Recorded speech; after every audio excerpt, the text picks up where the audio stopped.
Dahulu kala, di suatu desa kecil dekat lembah yang asri, tersebutlah dua bersahabat bernama Embro dan Pipo. Mereka adalah tipe pemuda yang berambisi untuk menjadi orang terkaya di desanya. Mereka kerap membicarakan impian dan ambisi mereka itu akan kekayaan, kehidupan, dan gaya hidup yang ingin mereka miliki nantinya. Mereka tidak takut untuk bekerja keras, hanya saja mereka masih belum mendapatkan kesempatan untuk dapat mewujudkan cita-cita mereka. Tanpa putus asa, mereka terus mencari dan mencoba gagasan-gagasan baru untuk mendapatkan kesempatan tersebut.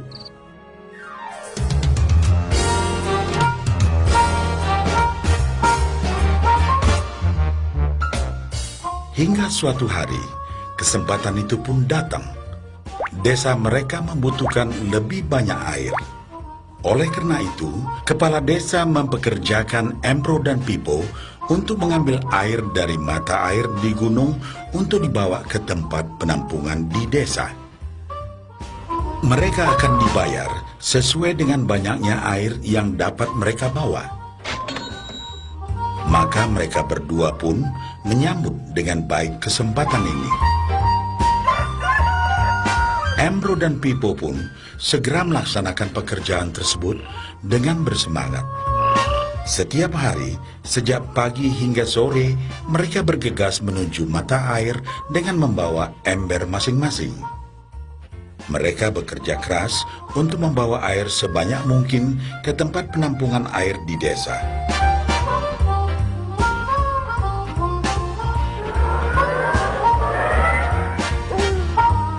Menjelang sore hari, mereka pun pulang dengan membawa upah dari hasil jerih payah mereka hari itu. Embro merasa puas sekali dengan pekerjaannya itu dan besarnya upah yang ia dapatkan. Dia yakin bahwa dengan pekerjaannya ini, ia bisa segera mewujudkan cita-citanya. Bahkan untuk menambah penghasilannya, Embro membuat ember yang lebih besar agar dapat lebih banyak membawa air. Embro yakin dengan penghasilannya sebesar itu, tak lama lagi ia bisa segera membeli sapi dan memiliki gubuk baru yang ia idam-idamkan.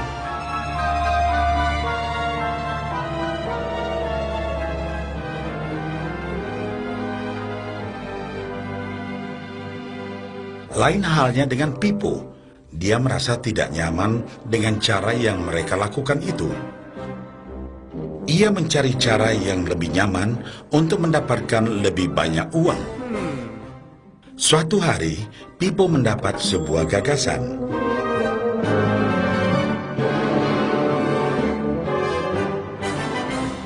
Ia berniat membangun sebuah saluran pipa yang akan mengalirkan air dari mata air langsung ke tempat penampungan air di desa. Dengan saluran pipa tersebut, ia akan mendapat lebih banyak air tanpa perlu lagi membawa ember ke mata air. Ia sangat antusias dengan gagasannya ini. Pipo pun mulai menceritakan gagasannya ini kepada Embro dan mengajaknya bekerja sama. Tetapi Embro tidak sependapat. Ia bahkan mentertawakan gagasan Pipo tersebut karena merasa dirinya mampu mendapatkan lebih banyak uang. Embro pun lebih sering lagi mengambil air dengan ember dan bahkan menggunakan ember yang lebih besar agar dapat membawa lebih banyak air ke desanya. Dengan cara ini, Embro yakin penghasilannya akan meningkat.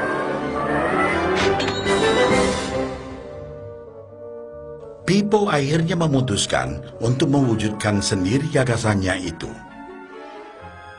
Dia mengerti bahwa tidaklah mudah untuk membangun dan menyelesaikan saluran pipa tersebut. Dibutuhkan beberapa tahun untuk bisa menyelesaikan dan menikmati hasilnya. Namun tekadnya telah bulat. Ia pun tetap bekerja mengangkat air dengan ember setiap hari seperti biasa. Tetapi di akhir minggu dan setiap ada waktu luang, Pipo bekerja keras menggali tanah yang banyak berbatu untuk membangun saluran pipanya.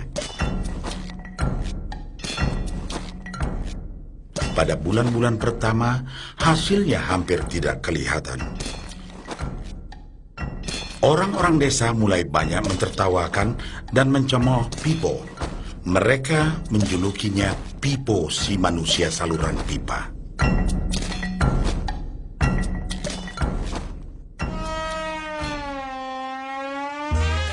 Sementara itu, penghasilan Embro telah meningkat 2 kali lipat.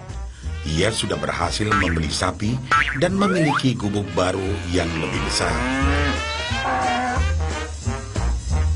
Gaya hidupnya pun sudah mulai berubah.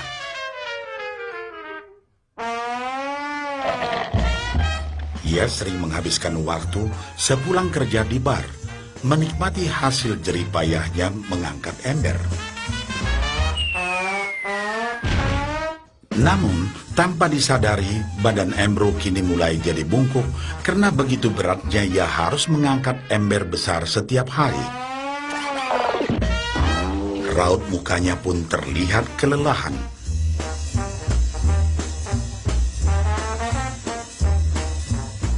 Semakin hari, semakin sedikit air yang dapat dibawanya karena tenaganya berkurang seiring bertambahnya usia.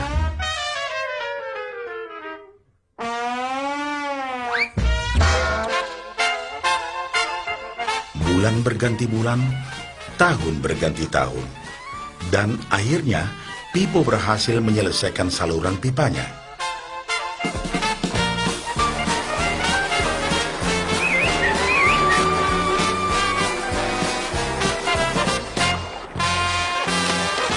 Kini, tanpa perlu bersusah payah mengangkat ember, Pipo akan mendapat lebih banyak uang berkat air yang terus mengalir memenuhi tong-tong air di tempat penampungan. Air terus mengalir tanpa henti, bahkan saat ia tidur, makan, ataupun saat pergi berlibur. Pipo pun puas dan bangga. Berkat tekad dan kerja keras, kini penghasilannya pun mengalir tiada henti, seiring aliran air di saluran pipanya.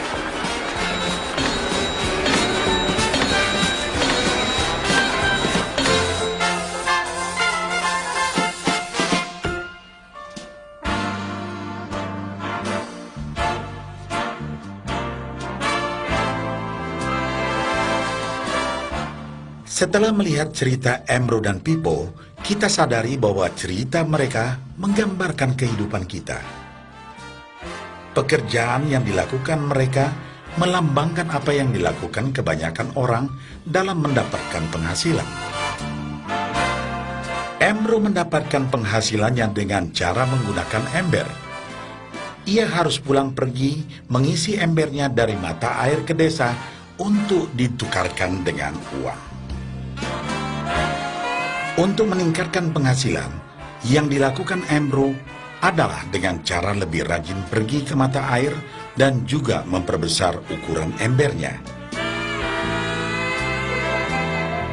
Dalam kehidupan yang nyata, sangatlah normal kalau kita ingin meningkatkan penghasilan, kita harus bekerja lebih keras.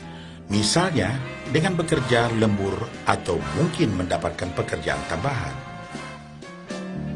Kita juga dapat memperbesar ember kita, yaitu dengan menerima posisi pekerjaan yang lebih tinggi. Sebagian besar dari kita menukarkan waktu kita untuk mendapatkan uang.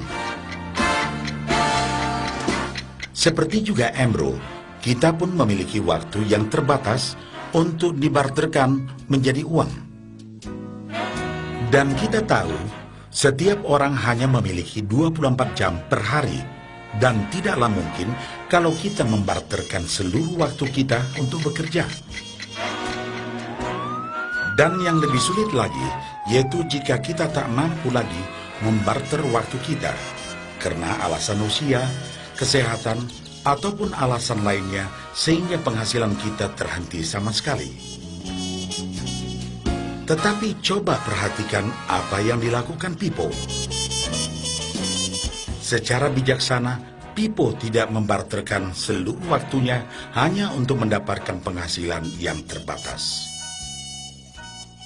Tetapi dia menggunakan sebagian waktu yang dimilikinya untuk membangun saluran pipa, karena dia tahu bahwa saluran pipa ini akan mendatangkan penghasilan yang berkesinambungan tanpa dia harus membarterkan seluruh waktunya. Dia tahu bahwa suatu hari nanti, mungkin karena alasan usia atau kesehatan, dia akan tidak dapat lagi membarterkan waktunya dengan uang. Sedangkan ia mampu mewujudkan gagasan saluran pipanya itu, dia hanya perlu bekerja keras sekali saja untuk membangun saluran pipa. Setelah saluran pipa selesai, maka penghasilan akan terus mengalir bagi Pipo.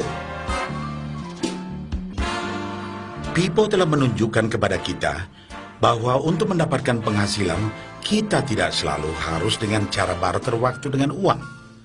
Ada cara lain yang lebih baik. Bagaimana dengan Anda?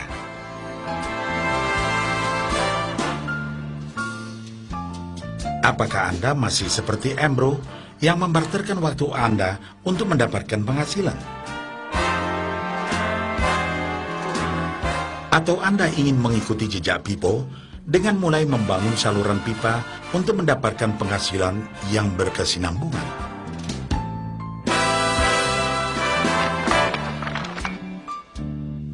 Jika Anda tertarik dengan gagasan saluran pipa, hubungi orang yang meminjamkan VCD ini, agar Anda dapat segera mulai membangun saluran pipa penghasilan Anda saat ini juga.